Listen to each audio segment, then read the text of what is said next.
भुल्लू दर्जी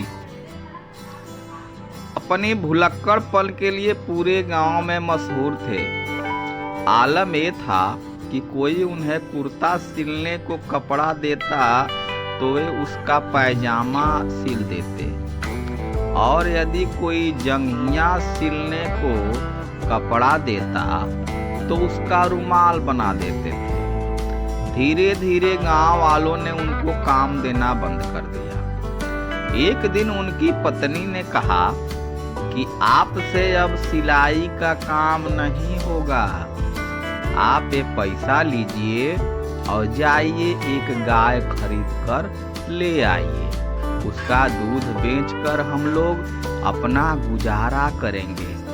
आपको अब कोई गांव वाला कपड़ा सिलने को नहीं देगा। भुल्लू जी पैसा लेकर गाय खरीदने को घर से चले, लेकिन रास्ते में भूल गए कि मैं किस काम से आया हूँ। उन्हें याद आया कि बेटी बड़ी हो गई है, उसके लिए लड़का ढूंढना है। वो गाय खरीदना भूलकर बेटी का ब्याह तय कर आए। घर वापस आकर पत्नी से डांट खाकर चुप रह गए, लेकिन वो ये भी भूल गए कि बेटी की शादी का दिन निश्चित है।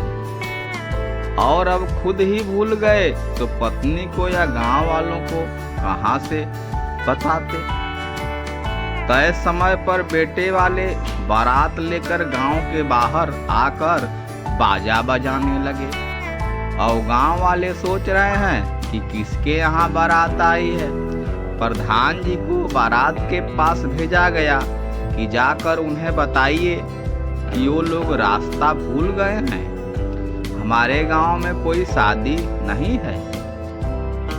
प्रधान जी पहुंचे बारात के पास और उन्होंने बताया कि हमारे यहाँ कोई शादी नहीं है, आप लोगों को किस गांव जाना है मुझे बताइए, शायद मैं आपको रास्ता बता सकूं। उधर से जो जवाब दिया गया उसे सुनकर गांव वालों के होश उड़ गए।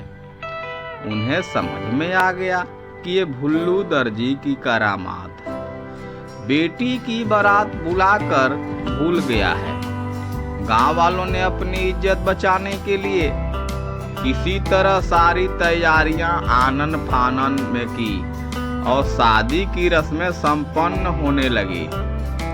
लेकिन मुसीबत अभी बाकी थी मेरे दोस्त।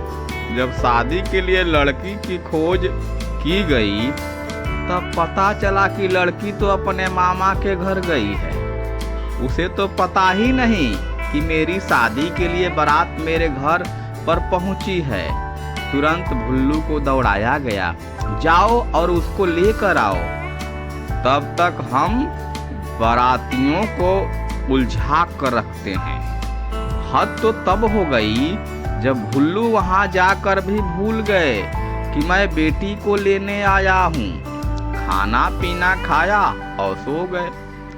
उधर जब शादी के समय जब लड़की उपस्थित नहीं हुई तो बाराती नाराज होकर लौट गए। सुबह भुल्लू को याद आया कि अरे मैं तो बेटी को ले जाने आया था। बेटी को साथ में लेकर चले घर की ओर। रास्ते में संजोग से लौटती बारात से सामना हो गया और वहीं हाथ पैर जोड़कर पास ही के एक मंदिर में शादी संपन्न हुई। धन्यवाद, नमस्कार।